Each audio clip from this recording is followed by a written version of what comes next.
I'm really excited because, well, I have to admit, I actually don't watch. And like, I think I've seen one season of The Bachelor or Bachelorette. What do we call that? Like Bachelor Empire? Is there Bachelor Nation. Yes, thank you. Yeah. Okay. That. That. But I will say that anytime I have told my friends over the past like week or two that I'm interviewing you, everyone's like, she is my favorite person from Bachelor Nation. Like, people love you. Oh my gosh. Love you. Like, my little sister was like, she's the most beautiful person I've ever seen in my life, which is true. She goes, please, I just need to know if she's as beautiful in person, and you are. Thank you. So that is too sweet. I have so many questions. So many questions. I'm ready to answer all and of them. I feel like it's almost helpful that I don't watch it because it's coming from a naive place, kind of. Yes. And I guess my first question is, do you feel there's this, I don't know if it's precedent or image that's put on you when you meet people, if you know that they're like Bachelor Nation fans almost.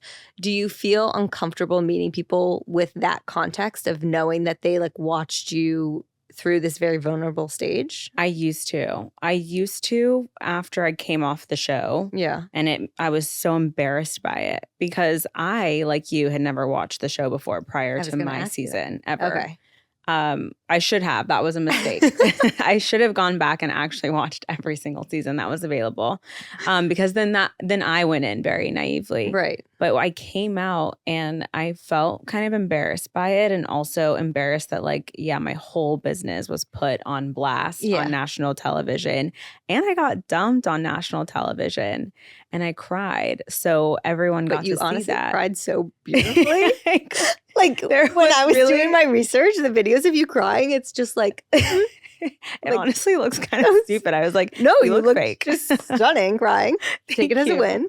But no, it was weird. And I remember having a conversation about it with some of my friends. And one of my friends was like, look, you're going to have to get over that because everywhere for the rest of your life, everywhere you go, you will be Bri from The Bachelor. So that's kind of like the strings that came attached with you going on the show. So once I was able to come to reason with that, I was like, it is what it is. So now I'm more shocked that when I walk into rooms, like my office is a great example, people don't know until it randomly comes up in a conversation. And then all of a sudden a coworker will be like, holy, you were on The Bachelor? And I was like, yes. And that makes me feel so much better because I'm like, oh, these people don't care. It's one of those things, no one cares about you. You know, you think that people are thinking about you. You think that people have things to say about you. But the reality is it's like no one cares. No one's watching. Talking about themselves. Exactly. Yes. No one's thinking about you. No one cares that you went on The Bachelor 2 years ago, 3 years ago. So I don't get stressed about it anymore the way I used to. I also feel like maybe part of that, and this is me projecting, but maybe part of that is now you get to tell the story. If someone's like, wait, you were on The Bachelor? And you can be like, yeah, I was. And here's what happened, rather than them creating their own storyline based on watching. 100%. And I also had to trust that I went on and I showed up exactly how I wanted to. Like I was very pleased with how I came across on the show. Like I had a friend, a coworker at the time who said, you came off exactly how you are in person, which is like the best compliment I could have received while going off on the show. And not common for reality TV. At all. Yeah. No. Because it's not really reality. Right. I had many questions. Okay. You said you didn't watch it, which kind of shocks me, but how did you end up applying? Like what led you to apply? The process. I never actually applied. My best friend, this was like peak COVID, like March, April 2020. My best friend reached out to me and said, I'm nominating you to go on The Bachelor. And I just responded, haha, okay. Like I remember being so busy at the time, like during my workday, that I was like, whatever.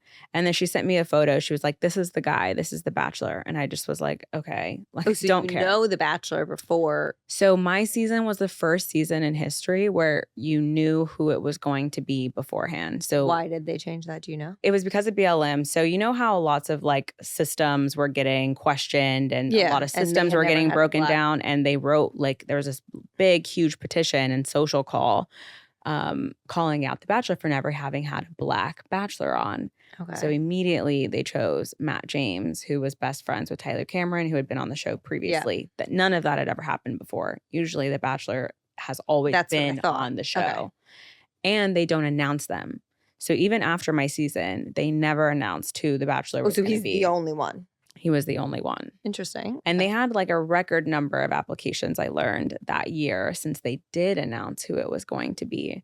And at the time, I didn't think anything of it. So I was sitting, again, working at my desk like summer 2020, and I got a phone call from a producer that was like, hey, I'm a casting producer. I want to talk to you about going on The Bachelor. So first I got an email, actually, and I got the email to my work email, which at the time was at Facebook, now Meta. And I thought my coworkers were playing a prank on me. And I was like, you guys, this is sick. Like, this is a sick joke for you to play. Long story short, it was not a prank. They were like, you have to go on the show. You have to do it. Like, we'll record for you. We'll do your application together. So I remember going to my boss's apartment and we literally filled out the application together. And they filmed me, like, because you also have to submit like these like really cringeworthy videos of yourself talking about yourself.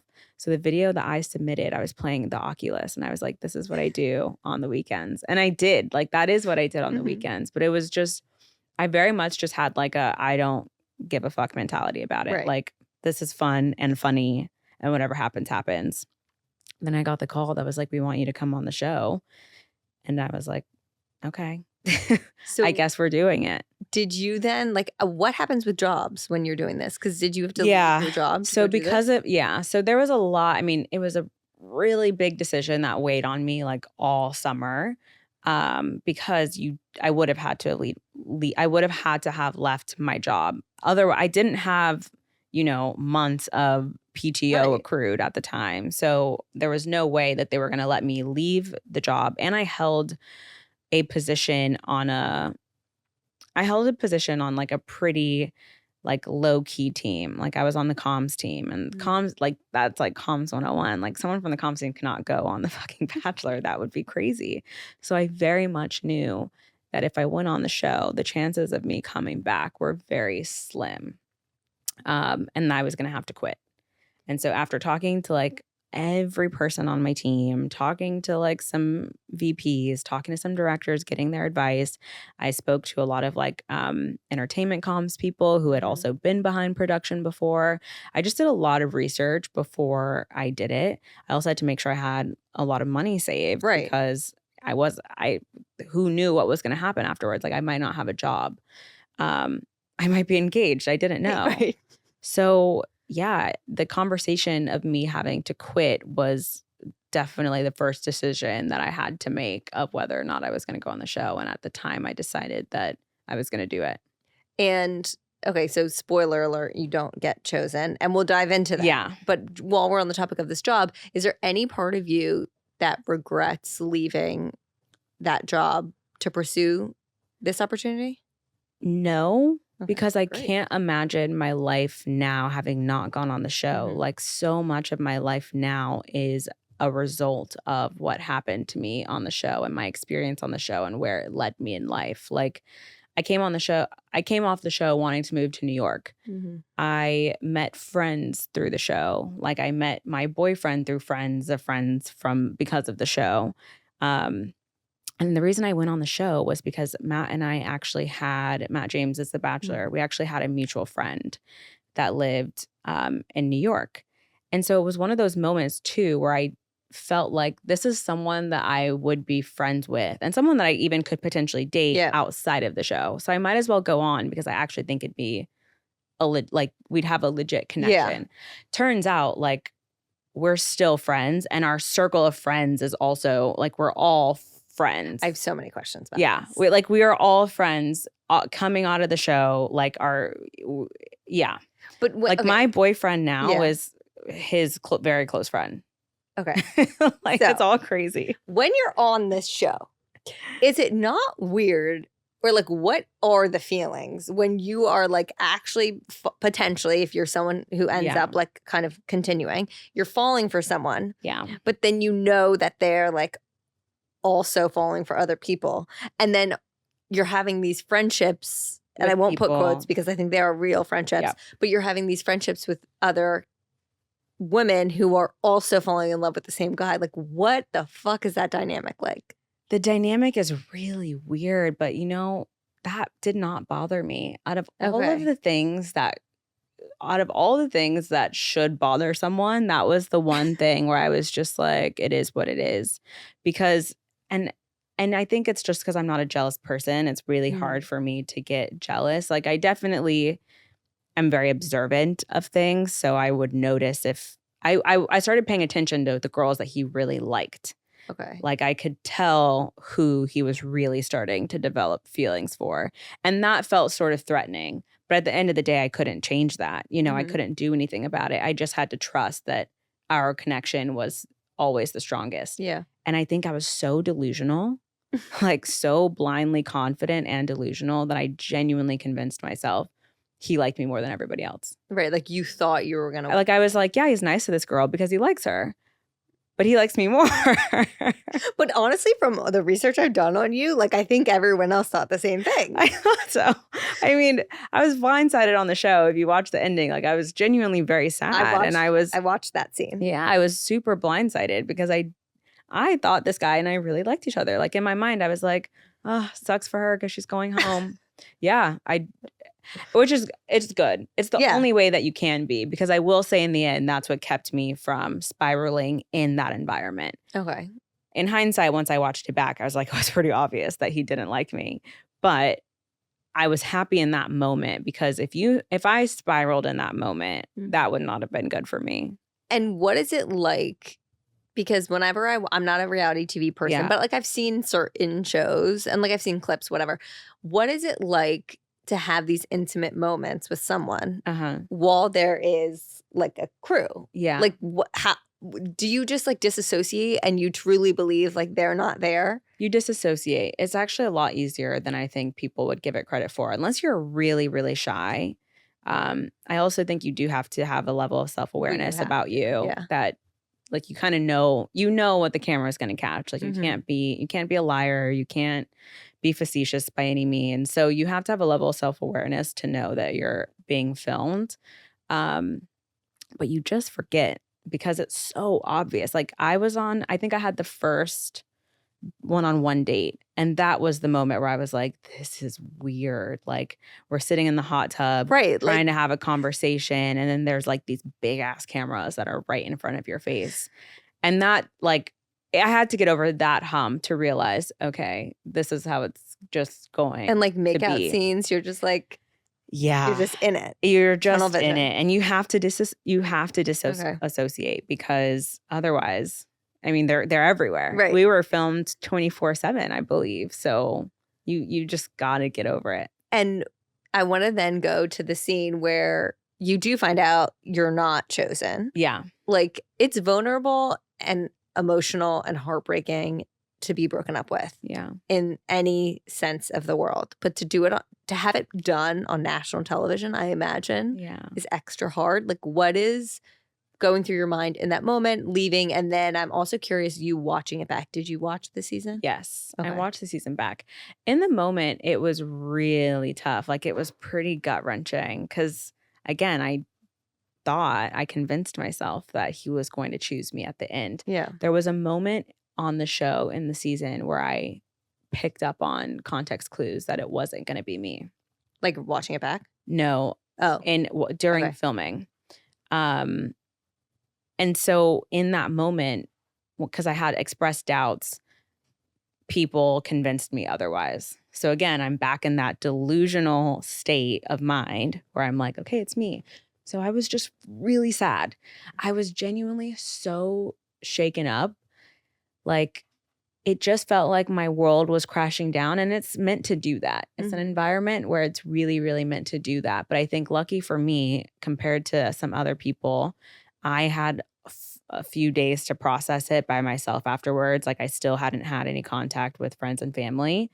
So I processed it kind of all on my own. So by the time I left, I was like, yeah, that happened. And it was really, really shitty, and it was really bad. But the reality is, now that I'm out of this vacuum, I knew that guy for X amount of months, and it was what it was. Part. Yeah, it was what it was. Like, I can't be like, I can't spend or devote any more time to being sad about this when this was actually truly a blimp in my life. Well, that's what I think about. I watched what's the show? Is it Love is Blind where they're in Yes. the like Yes. pods? Yes. My So favorite show. I watched the last season because all of my friends just kept texting and That's my texting and texting favorite about show. it. So I was like, okay, fine, I'll watch it. And so my husband and I watched it. And I'm just like, are these people kidding? well, how do you fall in like it's so fast? I think that's my husband's like, there's no way they have to propose. Like, this is crazy. Yeah. And look, some people are crazy. Some people are crazy and some people do fall in love. But I went in under the impression that I was going to meet this guy who I was really going to hit it off with. Like, we were going to see each other. We were going to instantly be physically attracted to each other, instantly have chemistry and a emotional connection that will outstand everybody else. We're going to leave this engaged because of the show. We're going to date in real life, right? And we're going to see where it goes from there. I never thought in my mind that an engagement meant like, this is the love of my life. I'm not that type of person. I think a lot of people do go in and think that. But in my mind, I'm like, we're going to get engaged for the semantics of the show. And then we're going to walk away and we're going to have like, be like this really like cute couple. And we're going to do coupley things. And this can be my boyfriend and blah, blah, blah. I didn't actually think that this was going to be like my end all be all. So I think when you go in level-headed and you try to remain as level-headed as possible, the outcome is it's just not as heavy as it actually looks. You mentioned that like you're still friends with so many people from the show. You're still friends with him. Like it's very, not you, but I feel Bachelor Nation is a little incestuous. So incestuous. Okay, thank you. So incestuous. Why do you think that is? Is it like a trauma bond? We were just talking about that. Yes, it is. I was just talking about this at dinner like 2 nights ago with my friends. Like, they need their own dating app. By they, we. Yeah. Bachelor Nation people, we need our own dating app. To make that. Like, how has that not? How has it not been made? Exactly. Yeah. I mean, I guess there's Raya. It would just be too small subset of a population, sadly. So it couldn't grow. But yes, it's incestuous because everyone's trauma bonding. Everyone kind of goes through this like shared experience of getting fucked over and getting heartbroken, that then you're like, oh, this person can understand that. But in reality, it's even weirder because it's like people who seek like limelight and who seek attention. Like, they love the high of coming on the show and coming off the show and people recognizing them. Like, it's obviously it's flattering to be liked and be loved by people and to get recognized by people. But some people, I think, just can't get out of it and they love it. But it's just, I don't know. And it's just like, I don't know. To me, it's kind of like this Peter Pan syndrome. Like, it's for people that don't want to go back into their real world or real life anymore. Well, I do feel like now The Bachelor has become almost like, or Bachelor Nation, whatever, has almost become an influencer incubator. It is. And same with Love is Blind. Same with like all reality TV, quite honestly. Because now there's this new career that didn't exist before. Exactly. And so I do think it's a way that you can be like, oh, well, if I want to do this, it's a way for instant fame and instant success. Like, it is a stepping stone into that. It's how many people can actually parlay that into long-term careers is like 1 or 2 of 100, right? Yeah. So it's really like, that's not the reality of it, but that's what I'm saying. I think that's what people love, the attention that they get from it so much, to where it's like, okay, this might not happen or this might not carry me far. But then you also have to realize like, this is going to be people's livelihoods for like 2 years. So they're going to make the most out of it and they're going to lean in. And if it crashes and burns, it crashes and burns. And what was it like for you returning after the show to then going back into the corporate world? So disorienting. It was so disorienting. I didn't go back into the corporate world for a while, to be honest. I was kind of like, I am going to need some time to recoup, to recover from the trauma that I just experienced, like this mind fuck that I just went through. And I took time off. Like, I think I was out of work for like 6 months, and I just hung out with my friends all day. I hung out with my family. I worked out 2 times a day. It was amazing. It was truly, and it went by so fast. Like, I was like, damn it. Like, I can't not have a job because it goes by too fast. Like, my life goes by quicker when I'm having fun. So then I went back into reality and I got a job, and at the time I was working fully remote. So it was still like less discombobulating, I would say.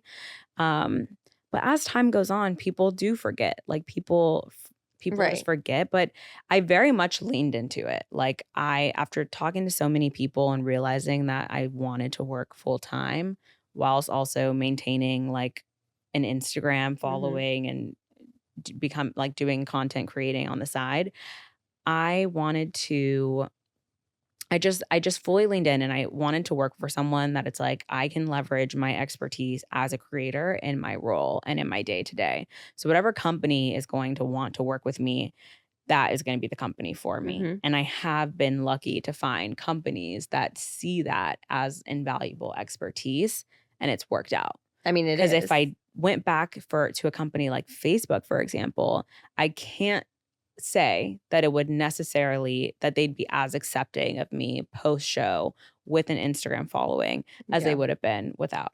So I'm very curious personally, but also I think I've been seeing this conversation a lot on TikTok, and I have it with my friends a lot, of this, like, I feel, so many of us were working in the corporate world. Then there was this push that happened right before, but especially during COVID, of like, make your own job, become a content creator, like do what you love and you'll never work a day in your life, and all of that. And like, it sucks to work for the corporate world, which I am always a proponent of. Like, do what you want to do, what you're capable of doing. If there's something that like you're dying to do and you can monetize it, then like, if you have the means, go for it. But you don't have to force this concept of being an entrepreneur, because there are so many benefits of working for someone else. Yes.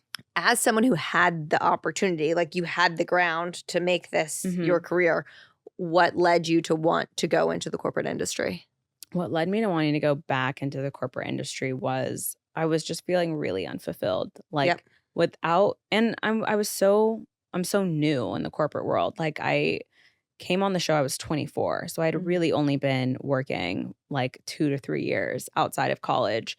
And I think that was just reason enough to signal to me that I knew nothing. It's like, you think you know what you want to do, but you don't. And I really didn't. And so I came out of it doing content full time, and I was just so unfulfilled. Like I felt myself waking up even more, I guess, depressed, like feeling anxious, feeling depressed, feeling like I'm lost. I don't know what my career is. I don't know what I'm doing, because I also had a pressure inside of me, like a self-inflicted pressure of you need to have a career because you need to know where you're going in life. And influencing is not an acceptable career by my family and friends. Like, I mean, when I was on a call getting considered to be the next Bachelorette, I remember talking to my best friend. Go into that. Well, when you're done with I this. remember talking to my best friend, and she was like, if you become the next Bachelorette, I don't think that you are going to, the people that are going to be in your life, I don't think are the people that you're going to want to surround yourself with in your life. And I was like, whoa, like I really felt that. And I was like, okay, thank you. Noted, not going to be the Bachelorette. But I just felt my loss of purpose go away. Yeah. And so I couldn't deal with that. I need, being so young, I just needed structure. I needed structure. I needed to be super pointed in my time. I needed the time management skills. I needed a boss. I needed a mentor. Like I need all of those things in order to thrive. No, I miss them so much. And that's what I learned. Like I can't do it on my own. And I've seen more growth in myself in my work, and being able, because my work skills applied to my skills as a content creator. It's all the same in the end. And I guess I had to ask myself at a point, is like, do I want to be a content creator? Do I want to be the one that's behind the curtains making the decisions, who's influencing other content creators on the brand side, like who's going to be the one that is making final calls? And I wanted to be on the other side of that. I didn't want to feel like a puppet in an industry that I had no control over. And I'm not saying that that's what all content creators do, or that's like the resounding like theme of it, because it's not. Like each person really has to, you're very entrepreneurial. You have to like grab it by the reins, and you have to make the most of it, and you have to treat it like a business, and you have to, be constantly innovating, constantly developing new content schemes, things to set yourself up for success. And only like the strongest, which is a really small percent, will continue to flourish. I mean, I think it's so fascinating, and I talk about it with a lot of my friends in the industry of like what we miss about maybe what we did before or what our next goal is. And for me, I think so much shifted when I had kids. Yeah. And I was feeling a lot of this before I had children because I was like, what is my purpose? What am I even talking about? Like, what am I doing? Who am I helping? What's happening here? And I also think you get a glimpse of like what your own inner critic sounds like in someone else's mouth. And that can be really confusing and mess with you. Yes. And it then can get louder and louder. And for me, after having kids, when I then started focusing more on like the maternal mental health and the conversations around motherhood and that reality and the messages that I receive, I'm like, okay, that is my purpose. Yep. And for me, the corporate world may be interesting in a future where my children are older. However, right now, what I've been able to build in the sense of being able to be so involved with my kids, I'm like, that's something I will never take for granted. Yeah. However, I think if I didn't have children at this point, I would have gone back to the corporate world. And Cameron, it's so funny that you say that because I do also think that there is the other side of if you decide to pursue content full time, the corporate world will always exist. Always. That's what I said when I quit. Always be there for you. And you learn you learn the skills that you need to. It's not going to be impossible for you to get a job. Yeah. You work those connections. You will find something somewhere. No, when I quit, I remember being like, I forget who I said this to, but I was so nervous. And I said, well, you know what? Like I was leaving on really good terms with many people on my team and on other teams within my department. And I was like, you know what? I'm going to give myself 6 months, which is way too short of a time, but whatever. And if I fail, okay, what? On my resume, it says like I tried something and it didn't work. Okay. Exactly. Who cares? Exactly. And you parlay it into you working. And those are skills that you have gained over that time frame. I've learned how to do things. I'm sure you feel influencers the know same how way. to do everything. But I also feel, I will say, it's like a jack of all trades, a master of none. That's something I feel really that bugs me a lot because yes, I feel I can do so many things, but I'm not a master at one. But what you mentioned of having the boss and the structure and the team, that was the thing I missed the most. And I will say, Kelsey's here right now listening, but for me, implementing a team over the past year and a half has been the most beneficial thing because it's almost allowed me to create like a corporate mindset around this job and take myself a little out of it because I agree with the purpose and feeling like, what the fuck am I doing here? Yeah. It can get so narcissistic also. It's just like, it's really confusing. You're like, all I think about is me. No, literally. I'm like, how do I do this? How do I do that? It's why I started Substack because I'm like, I can't look at another fucking video of myself. Yeah. I'm so sick of looking at myself. I'm the same way. Like I don't want to hear myself talking. I don't want to see myself talking to the camera. Yes. I don't want to. I'm done. Okay. On a separate note, like Bachelor Nation aside, you mentioned, I knew that your mom was young when she had you, but you just casually mentioned before we started that she was 14 when she gave birth. So like when I heard you had a young mom, I was thinking like 18, like 14 is very young. Can you walk us? I mean, obviously it wasn't you that experienced having a child at 14, but be on the flip side of it, like what you're willing to share, what was your mom's journey there? Oh man, yeah. She had a journey. I mean, you'll have to ask her for her actual journey, but from my perspective, you have to really bring her on. I would love She's really great. I will tell her. No, honestly. Because our journey was very unique and it still continues to be really unique because she got pregnant with me at 13, had me at 14. So in a lot of sense, like my mom and I grew up together. Yeah. But it was very much a dynamic of she's very much still the parent. And my whole life, I always got a question of like, you and your mom must be best friends. You and your mom you're so close in age. Like you're like sisters. And I was like, no, my mom is very, very much like my parent, my mother, not my best friend. Like I did not go to my mom when I needed to tell someone something to. Like I went to my grandmother or I went to my friends' moms. Never my mom because she was really strict. She was really strict as a parent. And I think because she felt shocking, like given that she's so young, like yes. Just how do you know how to be strict? I've read a lot of books unintentionally about parenting. Love that for you. I mean, they're books that happen to have a parenting element to it. And I remember reading this book called The Art of a Beautiful Question, or A More Beautiful Question. And it talks about how parents kind of they end up instilling fear in their kids because they're so fearful of them committing the same mistake or doing the same thing that they did. And statistically, like if my mom was a teen mom, I would have also statistically been a teen mom. And we grew up on the poorer side, like lower income my whole life. So it was like we struggled. We definitely struggled as a single parent. And she was a single mom. My dad and I had a close to non-existent relationship. Like he very much was not a part of my life. We didn't get childcare or child support from him in any way, shape, or form. So it was just my mom and my grandmother that raised me growing up. So it was, I think she was so strict because she was just so fearful that the same thing would happen to me. So it was very much like, you're getting all A's, you're going to school. If I go broke because I have to put you in private school, that's what it's going to be. So like I went to the best schools growing up. I got the best education growing up. I did really well in school growing up, all because I think we just had to avoid the fear of God. Yeah, we had to avoid anything that could trip me up in like growing up in my young adult life. So kept my nose in books. Went to school, graduated, and I mean, it was really selfless. She had a really selfless journey. I don't remember her being around a ton because she was always working, but she worked to like put me through school. She worked to pay for my tuition because I went to private school for like 7 years.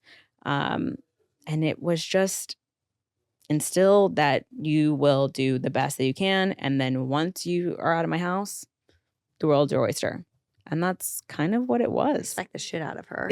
So this is also a question I'm going to ask your mom when I eventually have her on. Yeah. But like for you growing up, was there ever a question of, I guess they said like as early as you remember, she made it very clear, I'm your mom, because that age could have been like a sister. Yeah. And I think the age could have definitely been a sister. I don't know where the hell my mom got her parenting style or advice from because she was doing it all on her own. Like it wasn't like her friends were having kids. Right. They were like in high school.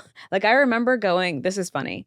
I remember going to my mom's high school graduation in 2000. Yeah. I remember going to her graduation and like screaming or everyone saying like, yay, it's your mom. Go your fucking mom. So it was funny. Like I do feel like I grew up with her friends, like a lot of my mom's friends from I was gonna say, are you middle school and high school. Like my mother's best friend from like elementary school is my godmother. And we're all very close. Like we're very close now, but we didn't form that closeness or that relationship until about college and after I graduated college. So once I graduated, it was very much like, okay, she's one of us now. Yeah. Still not one of us because like, what do I know? I was just graduating college and I like to pretend that I knew things. But the reality was I didn't. But it was very clear that my mom and I still struggled. The dynamic of our relationship still, we struggled because it was very much like, okay, now I am an adult. And now you do have to treat me like I'm an adult. Yeah. And my family really, really, I think still to this day struggles with that. Like they still see me as the baby, even though there are babies. Even though they literally have babies, all of them. And I'm not the child at all. I'm almost 30. They just can't, there's not a world in which like I am their equal. But I think that's also just part of family dynamics. I struggle with this, not in the sense of being the baby. My little sister would say the exact same, that like, I think I'm the only one that doesn't treat her like a baby because everyone like treats me sometimes like her mom. Like they come to me to deal with her shit. And I'm like, I'm not doing this anymore. No. I'm not her mom. No. And she's not a kid. No, I'm like, she can do it. If she wants it done, she can do it. Yeah. And I struggle with that in the sense of I feel I'm put in a box with my family. And we all do this in family. It's most comfortable for people to live in a box of how you've always known them because it's hard for our brains to accept change and adapting and whatever. But I'm put in the box of like, I'm the bitch of the family or I'm the control freak and, I'm in charge, where almost when I've done my own internal work and changed, it's hard for people to accept. And like, perfect example of this is I used to be such a control freak around food. And so like any meal over the summer, if we were at the beach, I would be the deciding person because I cared the most. And then after having a kid, I just don't care. I just want food and I don't care what it is. And I'm like, no, I don't care. And they're like, well, no, what do you want? And I'm like, no, I really don't care. And they're like, no, you have to decide. And now it's like, but we're so used to you deciding that you have to do this for us. It's really interesting to observe our inability to allow people to, and I even, I feel the same. I do it unintentionally, putting my mom or my sisters in a box as well. Same. But it's so wild how unwilling we are to accept people's growth and change and like movement from one box to another. It's hard because it's hard. It is hard. And it's because I think it shakes things up, and it shakes up like what we've known our whole lives and what we've discovered our whole lives and what we know about us. Yeah. But it was, and we're getting better about it. But now it's like any mother-daughter relationship where the dynamic slowly starts to shift even more drastically as you get older, just in terms of like roles and responsibilities, right? Like now it's like I'm checking in on my mom. How are you? How are the girls? Like, what do you need? What can I bring you? Because now I'm a big sister, but I'm actually feel really like an aunt, like the auntie. I'm sure. And I'm curious, like your mom having you at such a young age and now you observing her with other young children who are around my kids' ages. Yeah. And I asked you this before, but do you feel it's been, oh my, instilling this, I want to have kids now? Or it's like, I'm ready to wait a little bit. I'm ready to wait a little bit. Like very much so ready to wait. You sound like my sister. It's true because I already get the exposure. So in addition to my younger sisters, I have two god sisters, my godmother's kids that I also grew up with. Because I was in high school when my godmother was pregnant with her oldest daughter. And so I just feel like I have all the kids that I need in my life at every age. I have 1, 3, 7, and 10. You're hitting them all. I'm hitting them all and I love them and they bring me so much joy. And I think that I saw this with, my grandmother, my mom, and now me and my friends there's definitely a shift in age of when women feel like they're ready to have children. Like my mom and all of her friends, I would say they had children on the later side. That's not true for everyone, right? Because a lot of things are just cultural.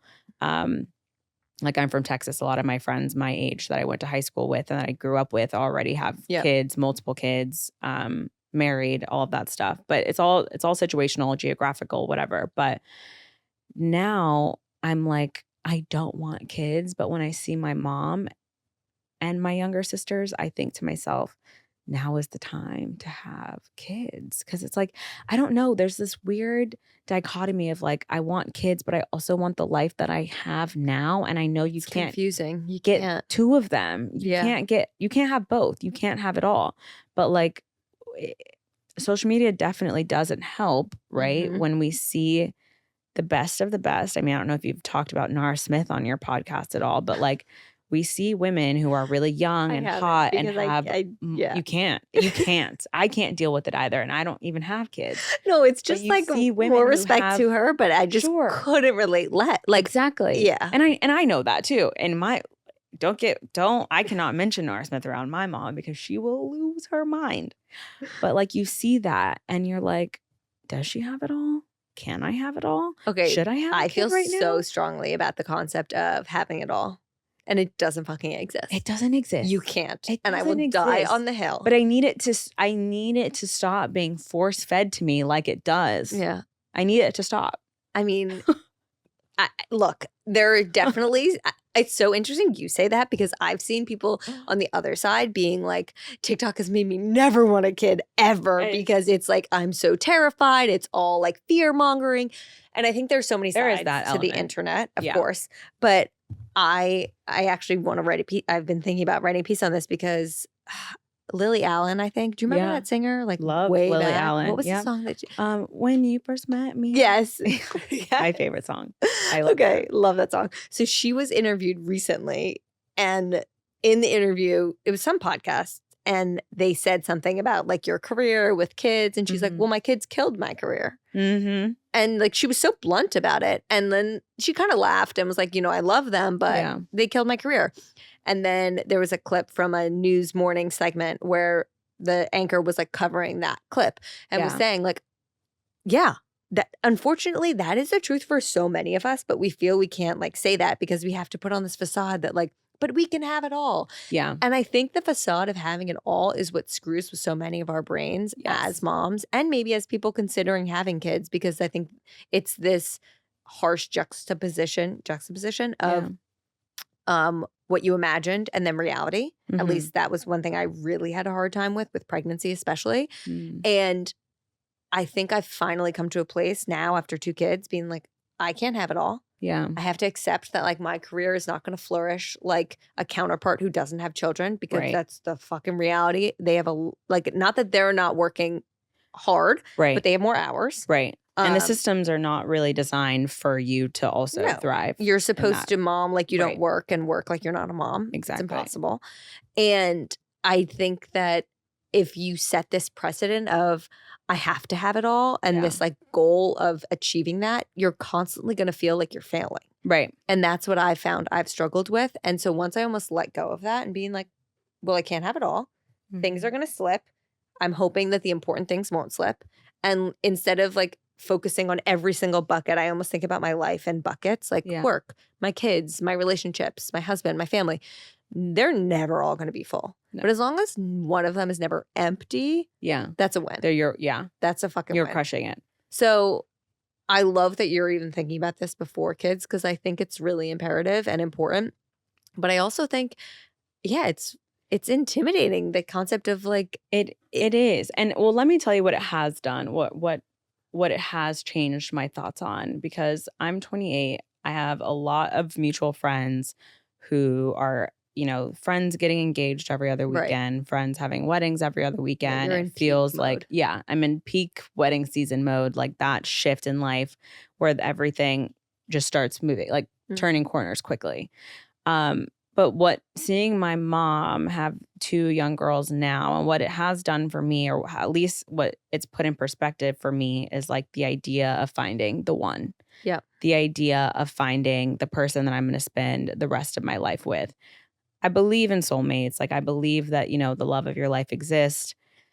I believe that if you can be with one person forever, you could be, but I don't know, life sometimes, and it might not work out that way. But I think seeing my mom now, it's made me shift how I think about what I want in a partner.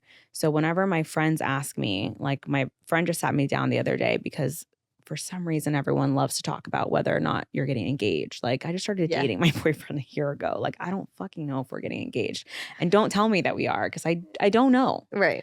But my answer to that, you get engaged. Right. When's wedding? As soon as you walk down that aisle, when are you gonna have kids? Baby comes out of your vagina. When's the next one? Right. I can't deal. So she was like, do you think your boyfriend is the one? And I was like, look, like I've stopped thinking in terms of whether this person is the one, because that's what I thought about the last one and the one before that. What I think about it now is this person going to be a good life partner with me? I love if that. all comes to shit in the end and our love doesn't work out or our love story doesn't continue, do I want this person to be a father of my children? Do I want this person in my life in a father or parent capacity for the rest of my life? Do I think he's that good enough of a person where he can meet me on my level of parenting? Yeah. That's what I'm looking for. Like I'm looking for someone that I can go through life with despite it all not working out. Yeah, because relationships, everyone says like, oh, well, relationships change when you get married. But when you have kids, it puts a whole new perspective on a relation. Not in a bad way. Yeah. Like, in like some really positive ways. Like it's a deeper love than I could have ever imagined. Wow. Yeah. Yes, there are definitely hard times and there's the roommate phase and all of that. But it brings so many highs alongside that of like the fact that, I mean, I've been with my husband since we were I was just going to ask. 16. Wow. Okay. I was, 16. Okay. And to look at our kids and know that like we created them is the wildest, most incredibly fulfilling feeling I could ever imagine. And when my son, more my toddler, because our baby's still like a baby, when my toddler does something that is so clearly like my husband coded, I'm like, oh my God, that like you're really in there. But I think having someone that you want to parent with is so important if you are someone who wants to have kids. Yeah. Because parenting brings up a lot. It's a lot of unpacking of your childhood. It's a lot of discussing how you want to do things that maybe your parents did or do things differently than your parents did, and meeting in the middle when you come from different upbringings. Like it brings up a lot of conversations. Yeah. And I think it's so smart of you and anyone listening who is considering having kids down the road, thinking about that with your partner. Yeah. Because it's so singular when I think about, is this person the one? I'm like, I don't know. How am I going to know that? I don't, it's just a weird question to me. But when I start thinking about, is this person caring? Is this person selfless? Could I see this person putting everything on pause to take care of me or someone else in his family or another human being for that matter, his own child? Like those are the types of things. Those are the qualities that I want to see in someone. And when I'm just asked this very blanket statement of, is he the one? I'm like, I genuinely cannot answer that because I don't know. Because I think everyone wants to think that the next person that they end up with could potentially. Well, I don't think anyone wants to be in a relationship and be like, they're not the one. Right. You know, like we all want to believe. Yeah, of course. But I think having those thoughts is so important pre-children. This has been such a pleasure. I'm so happy that we got to have this conversation. And I can't wait to have your mom on the show. She would love to talk about her experience. And I feel like she doesn't get the questions enough. Again, people kind of forget about me now. Like, no, like they've forgotten that she's already done parenting like the last like she's 20, a veteran. Yeah, and 18, now she's 20 years ago. But what I did learn is if you start asking her questions about things that she did whenever she was raising me, whenever I was younger, she doesn't remember. Which sucks. Is very common. Yeah. And I'm worried already that I'm going to be the same way. Yeah. And it's also why I'm a psycho documenter, like documenting things where. Oh, you should. Because I had this thing where, and this is off topic, but I used to hate when someone would say like, oh, I went to Austin this weekend or whatever. And then a year later, I'm going to Austin. I asked them where to eat. And they're like, oh, I don't remember anything. I'm like, what? So I started taking notes if I was ever going anywhere. And then with my pregnancy, I was the same way with labor and delivery because I would ask my friends, when did you get induced? Or like, when did your mucus plug? All these questions. Oh. And they were like, I don't know. So I have a note in my phone that is the most meticulously written out thing of times, dates, at the end. And so I have my friends constantly text me like the last week of their pregnancy being like, send me the note. And I just send them the full thing. And it's like day, whatever, mucus plug fell out, quarter, day, next day, this is timestamps of the contractions, like a psycho, because I don't want to forget it. Yeah. And I think it's really helpful for my friends. That is so freaking smart. So anyway. Now I know. Now you know who to come if it ever happens. Yeah. For people who want more of you, where is the best place they can support you? Yes. The best place to support me is on Instagram at Bri Springs. And I also have a TikTok at Bri Springs. Perfect. It'll all be in the show notes. Thank you so much for coming on. Thanks for having me.